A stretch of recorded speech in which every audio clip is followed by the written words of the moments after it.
Alright, I guess my scrub mask didn't work too well, so I took it off for now. But what's up, girls and galettes, and welcome to another video.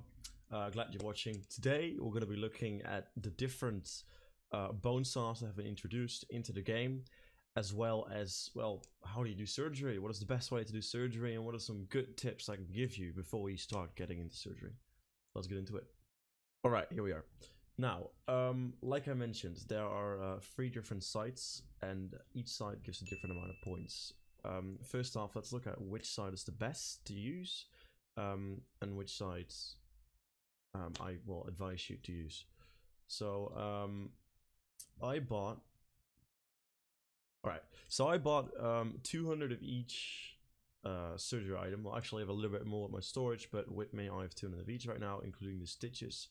And I actually have a few extra stitches lying around right over here. This is because stitches are the most rare surgery item. They are worth about 1 per world lock, maybe 2 per world lock if you're lucky. And well, they're the most used item. Now I also have 200 surgery bots. What surgery bots do is you can place them, and then you can do surgery on them rather than needing an entire human being. Rather than using a Growtopian. So it's very easy. This way I don't have to get 200 different Growtopians. I can just use 200 of these spots. They're not that expensive. They're about 10 per word lock. If you want to be cheap, I obviously suggest you use Growtopians instead of the bots, but I have a few spare word locks, so I'm going to use the bots. Alright, here we are. So what am I wearing right now? I'm wearing the scrub set, which doesn't make a difference, but on top of that scrub set, I'm also wearing a stethoscope.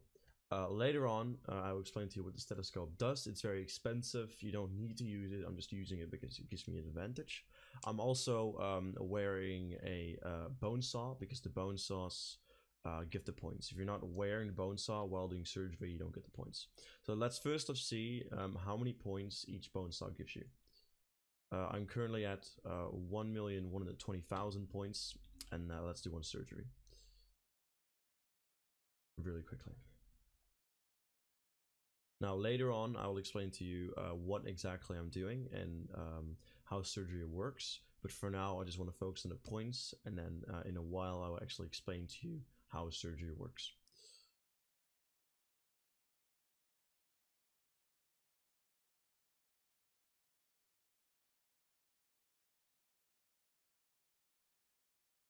There we are. Oh, it also fractured the bone saw. I'm pretty sure the delicate bone saws fracture just about in every time in one surgery, so that's good to know as well. Now I gained only 5,000 points. That's not a lot. 5,000. Alright, let's check out the pristine bone saw. Alright.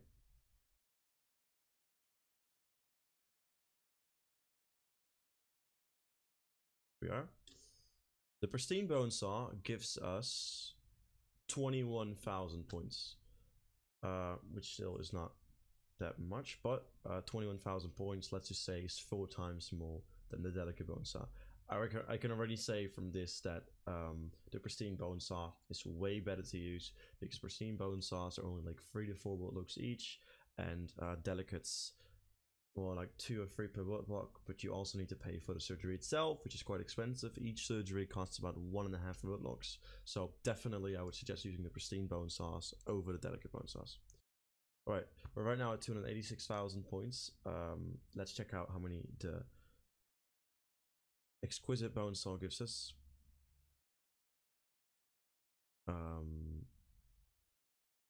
Yeah. Alright. As you can see, the exquisite bone saw gives us 140,000 points, which is 6 times more than the pristine bone saw, which is quite a lot. Also, keep in mind that the exquisite bone saw has a higher durability than the pristine bone saw.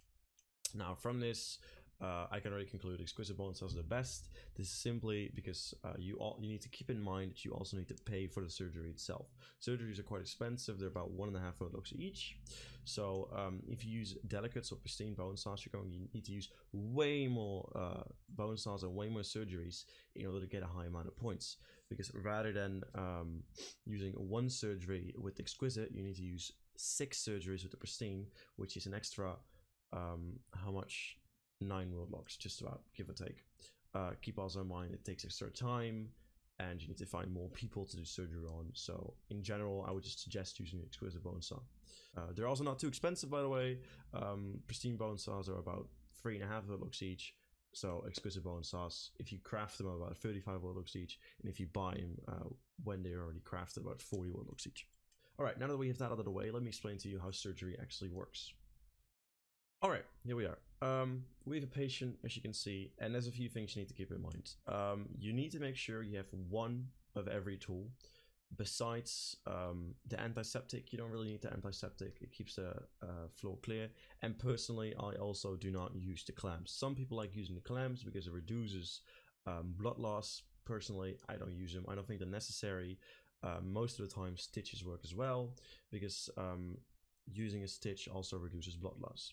Later on, I will explain to you what exactly that means. But for now, make sure you have at least anesthetics, you have antibiotics, you need to have defibrillators, you need to have a lab kit, surgical pins, scalpels, splints, sponges, stitches, transfusions, and ultrasounds. Those are all necessary. And when starting a surgery, make sure you have at least 5 of each. All right. Now, here's our patient. Simply, let's start a surgery. Now, immediately you see a lot of things. You see a few items you can use. You also see that there's a few items you cannot use yet. This is because you first need to prepare the patient in order to unlock those items in the surgery quest or part. Now, first off, you see a lot of colors. You see red, you see blue, you see orange. Red is critical. You always need to check on red because red means there's something completely wrong right now and you need to focus on it. In this case, the patient's fever is climbing rapidly. Fever is connected to the temperature. If the temperature reaches above 111 degrees, your patient will die instantly. So make sure you keep your temperature below 111 at all time. Now, how can we do this? How can we make sure that the temperature stays under a certain amount? As you can see, it says the patient's fever is climbing rapidly. This means every time we use an item, the temperature of the patient will rise.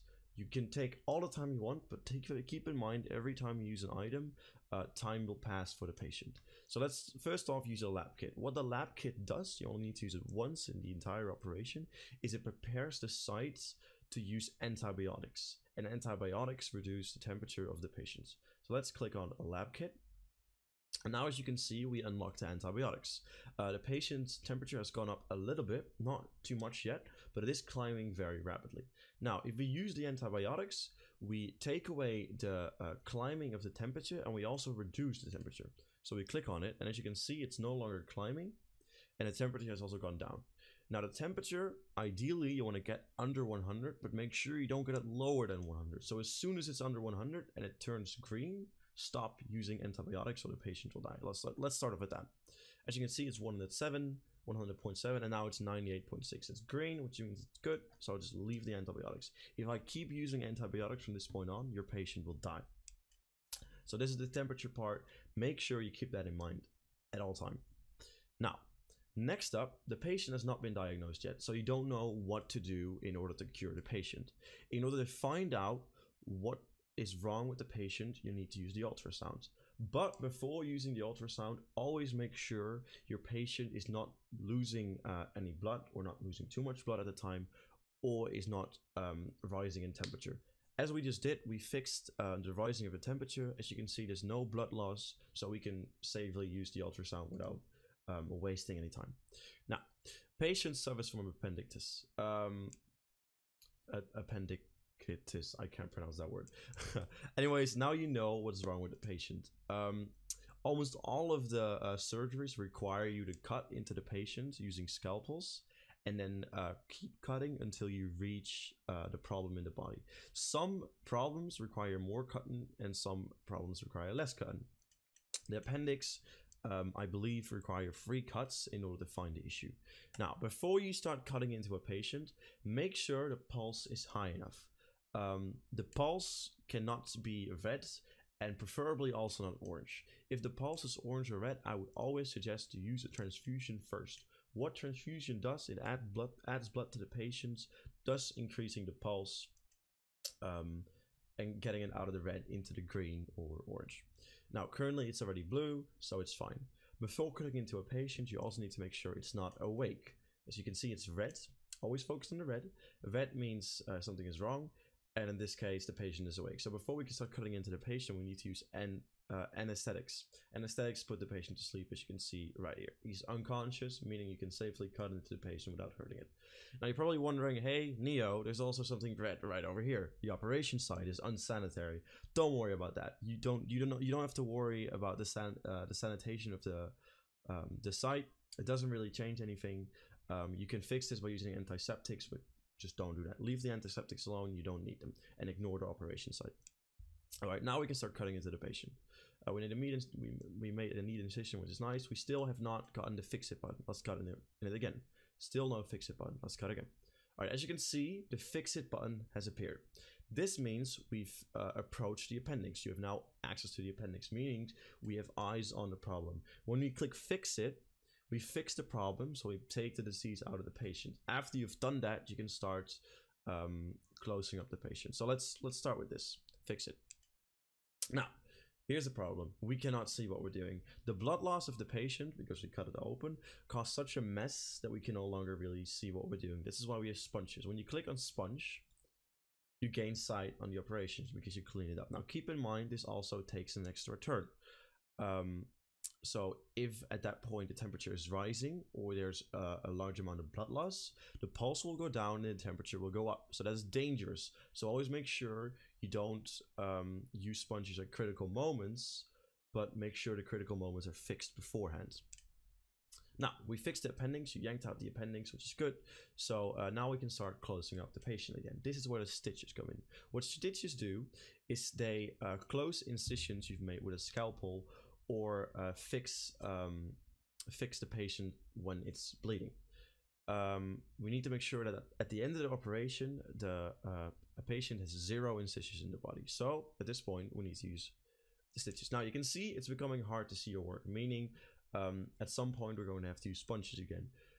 When there's no critical situation, you can just wait until the operation tells you to use a sponge. Right now, we don't need to use it. It will just be a waste. So we can use a stitch again and again. But as you can see, the status is coming to. This means that not next turn, but the turn after that, the patient will wake up. At this point, there can be no incisions into the patient, and you can no longer cut into the patient or it will die. So always make sure the patient stays asleep. Like I said, you have one more turn to fix this, so you can still use one stitch right now without the patient waking up. The patient's fever is also slowly rising, but the temperature is still low enough, so we don't have to worry about that. Now, we click on stitches. As you can see, we fixed the robot, or we saved the patient. This is because all the incisions were closed, the temperature was green, and yeah, and the temperature was green. That's basically it. And the patient was not bleeding, and there were no broken bones. Now, this was just one of the surgeries. Let's do another one and see if we can get maybe some broken bones or fractures, just a different surgery. Here we go. We start off right away with a lot of red. As you can see, climbing rapidly, the fever. I've told you this, so use the lab kit to prepare. Then use the antibiotics, so it'll stop climbing. Use it again until it gets into the green. There you go, green. Green is always good. Make sure everything is green. Now, we need to diagnose the patient, so we click ultrasounds. We know what's going on. Kidney failure. Kidney failure is also inside the body, so once again, we're going to make the patient sleep. We're going to cut open the patient until we find the kidney. We found the kidney. We click fix it, and then we close the patient up again.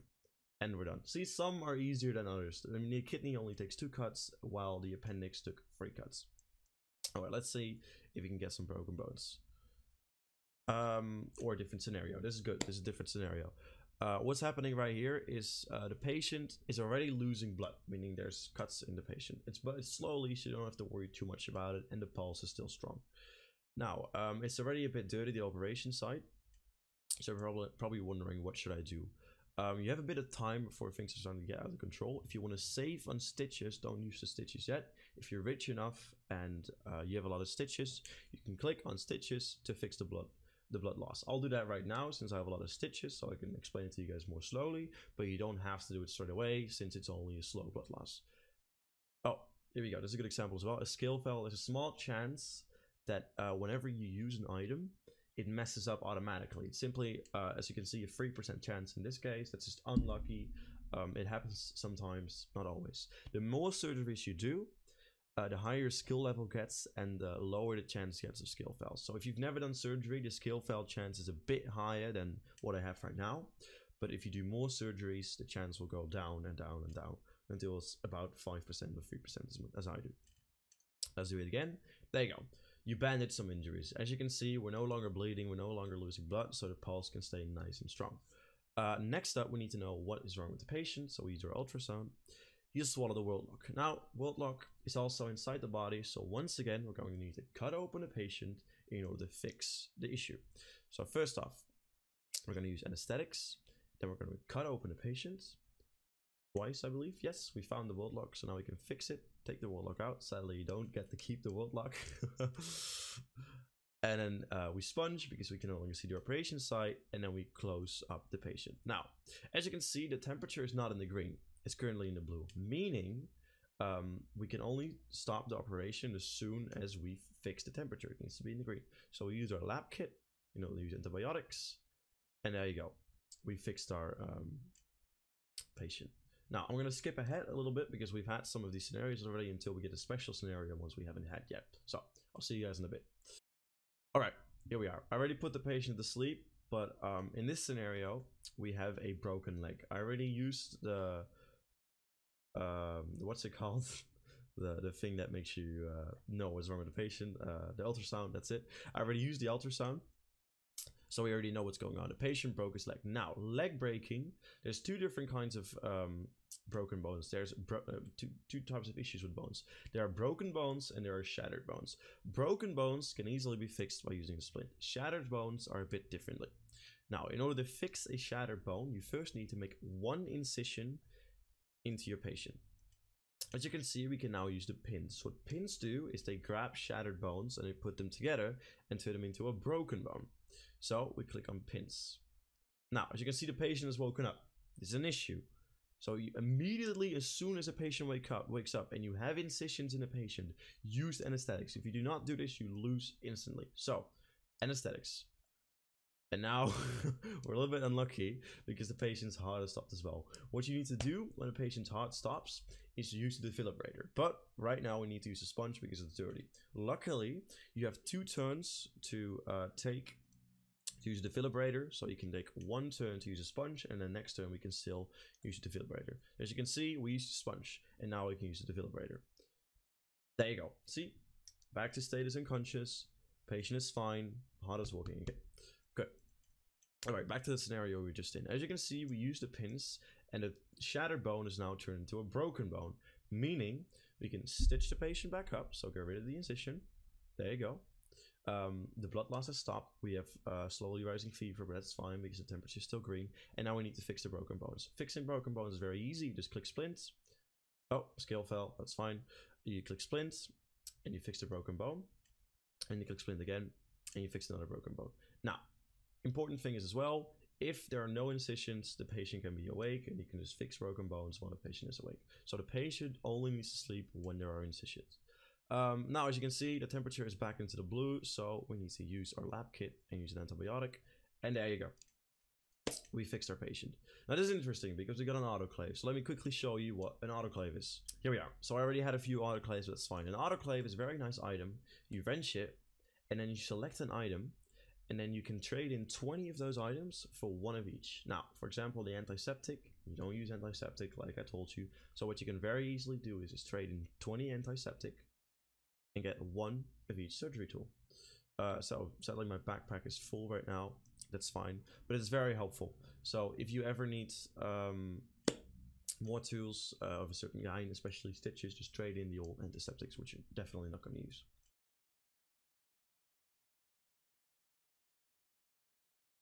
All right, here we are at one of the more difficult scenarios, which is a patient has been run over by a truck. It's the second most difficult one. The most difficult is a heavy trauma, which is quite rare to get, but this one is also quite difficult. As you can see, there are 4 shattered bones. It's immediately difficult to see your work. The temperature is already in the blue, and the patient is already losing blood slowly. You can take this very carefully and just do it step by step as I taught you. So first fix the bleeding, but you can also do it a bit cheaper by making these incisions first, and then after that stopping the bleeding, which I'm going to show you right now.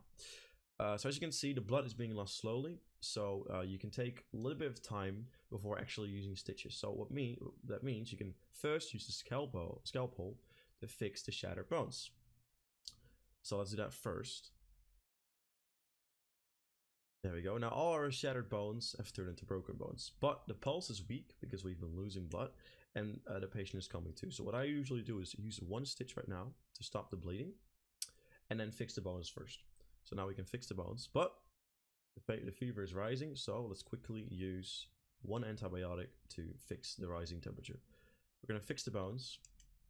Now there are more issues than just the broken bones. 4 shattered bones even. This is, like I said, one of the more expensive and difficult ones. There's still an issue of the insides of the patients. There's still gravel inside the patient. So we also have to cut up the patient and get rid of the gravel by clicking the fix it button. So first off, the pulse is weak. It's very dangerous to start cutting into a patient with a weak pulse. So before you start cutting into a patient, use a transfusion to make the pulse strong again. Also, very important, if the pulse of the patient is strong, don't use more of the transfusions. If you do so, the patient will die because they gain too much blood. So when something is green, leave it green. It cannot become better than green. All right, so leave it like that. Now we need to cut into the patient, so we're going to use anti-statics. Oh, defibrillator, that's fine. There you go, the heart works again. Also important, if the patient is already asleep, don't use more anesthetics or the patient will die as well. Now we can cut into the patient safely, get rid of the gravel. There you go. Close the patient back up, get rid of the rising fever, and boom, we're done. And we also got a nice reward. So that's one of the more difficult ones, but like I said, if you keep it slowly, like I showed you, it's quite easy. It's just a bit more expensive. This is the first part of a 2-part guide. The second part of the entire surgery guide is linked in the description, or you can find it at my YouTube channel itself. It's already uploaded, so go check it out. I would highly suggest it because all the other surgery scenarios are listed in there as well. Some cool tips by me, Neo. Anyways, thank you for watching, and I hope to see you in the next one.